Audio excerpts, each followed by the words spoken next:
All right, we are going to a new property today, and I want to talk a little bit about how I got this property, but how do you get property to hunt? This property actually came to me, and I want to talk about a couple mistakes that I made. We're going to talk about losing property. There's some properties that I've lost in the past, and just some of the things I see other hunters do, losing property. And I may go over some of the first steps here on the first time I go on a property, what I ask the landowner and things like that, because some of those things help me and put me on game a lot quicker. So this particular piece of property, the landowner posted on several groups on Facebook about a coyote problem, and I tend to not jump into those because everybody's jumping in. I see just a bunch of guys going there, and it gets into a fight over land, and that's something I don't want to do. But my name was brought up, and I appreciate the guys who brought my name up a couple times, multiple guys, friends, and I thanked them, but I did not approach the landowner at all. I just watched what other guys do, and I seen a couple mistakes that some guys made. And one of the mistakes that I see a lot of guys make is they'll tag their buddy and they'll say, "We'll come over and take care of your problem." So as I talked to this landowner the other day, he reached out to me and gave me his phone number, and we sat and we talked a little bit. And one of the things he said about all the responses on Facebook was that guys saying "we," or a guy would tag and say "we'll come over." That landowner automatically thinks I'm gonna have a bunch of guys over here on my property.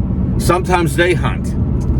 You know, a lot of it, 100% of this is respecting the landowner. The landowner may be a deer hunter.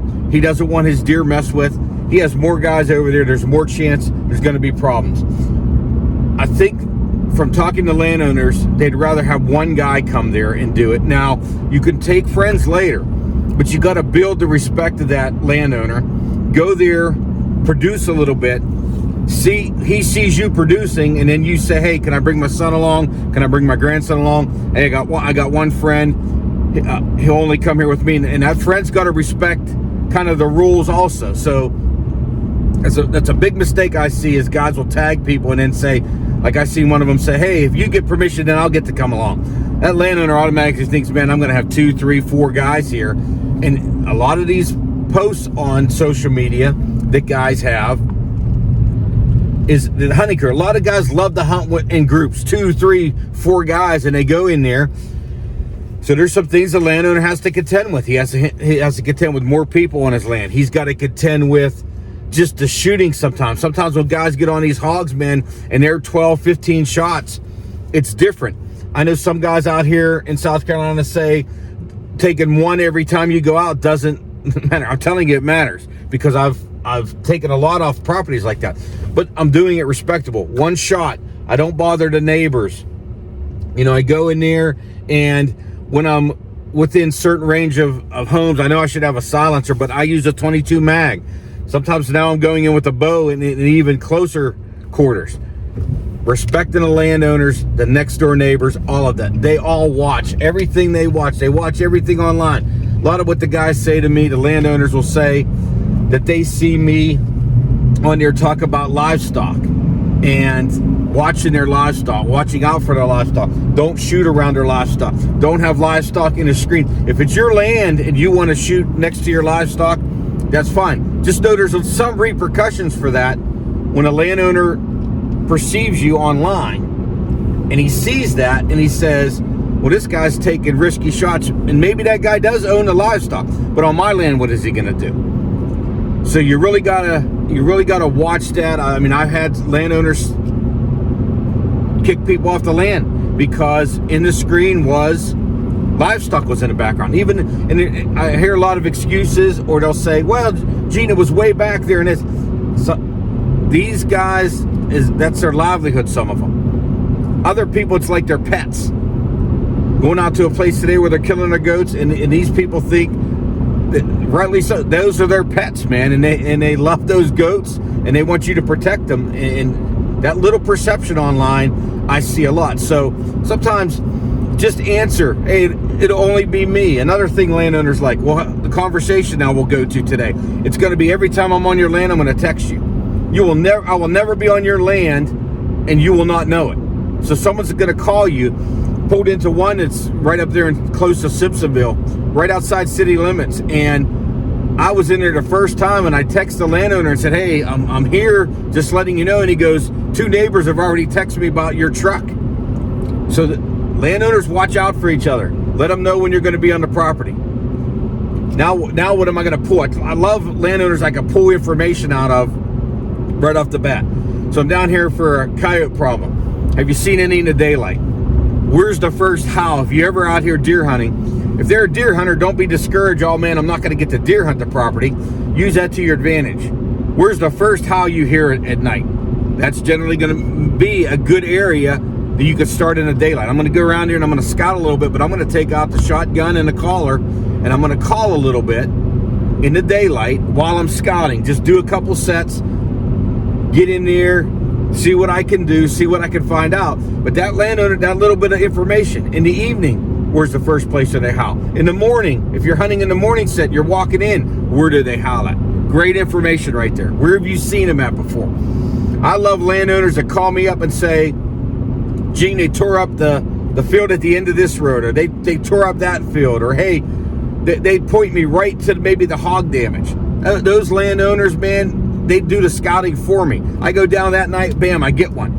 Many of my harvests come from landowners calling me, telling me that little bit of information.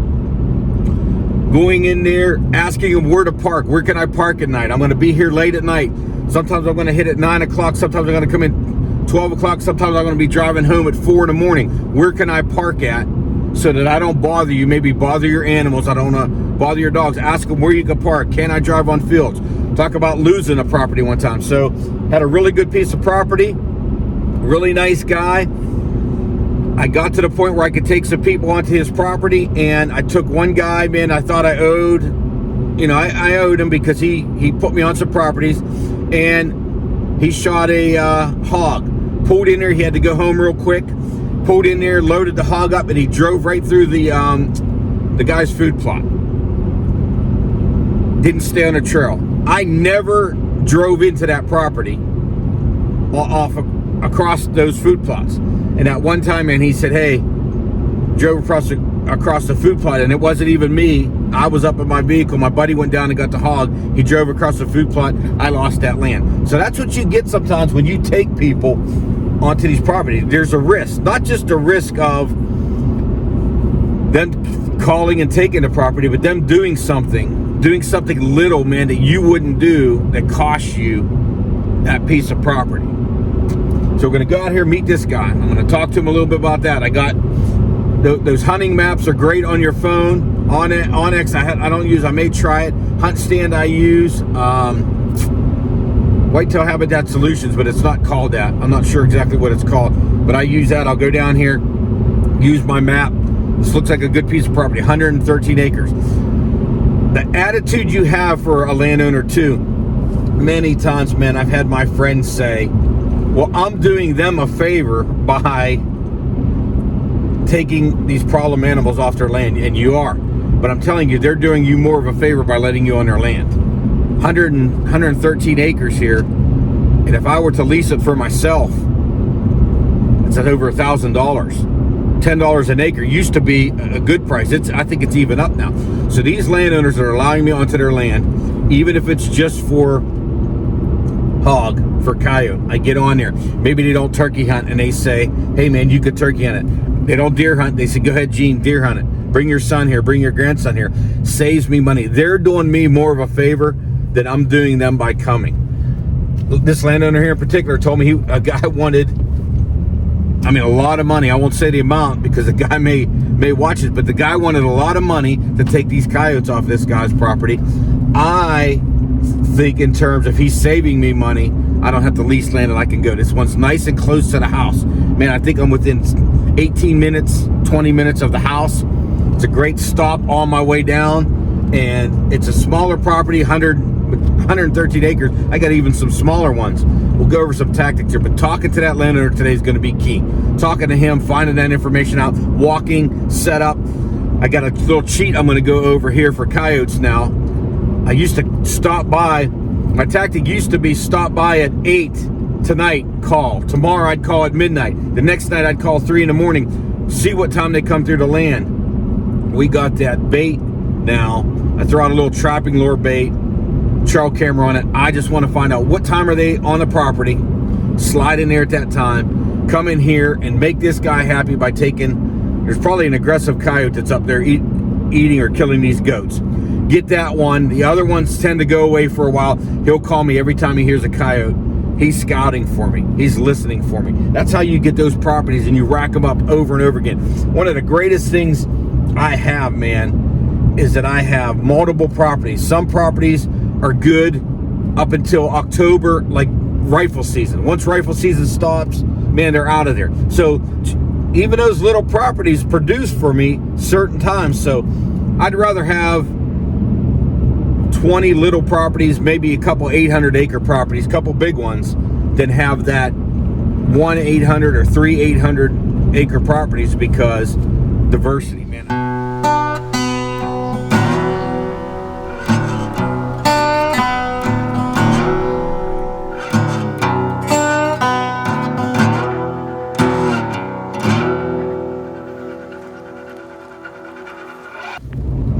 All right, just left that property. Very good looking property. I'm going to put some video up here. And nice river on the back side of it.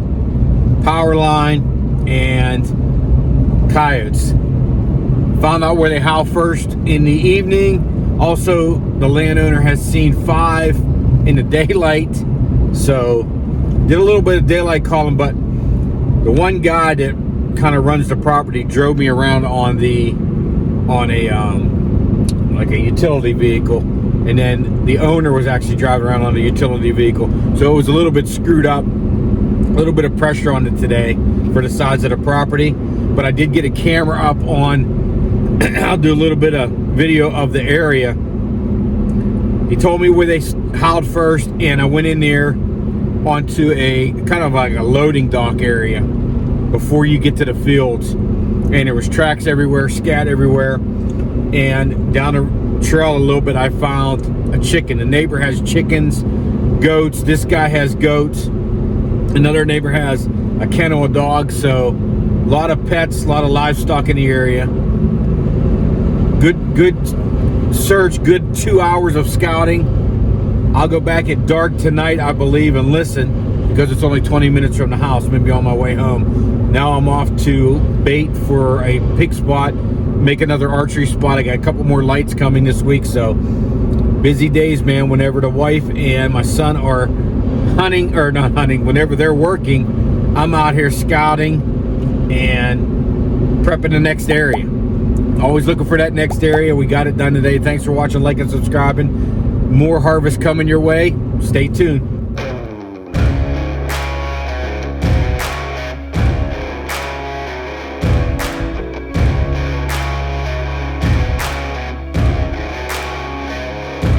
Yeah, oh my Lord, watch me sway. Darkness falls and we all pray, hoping for the light of day down to the river.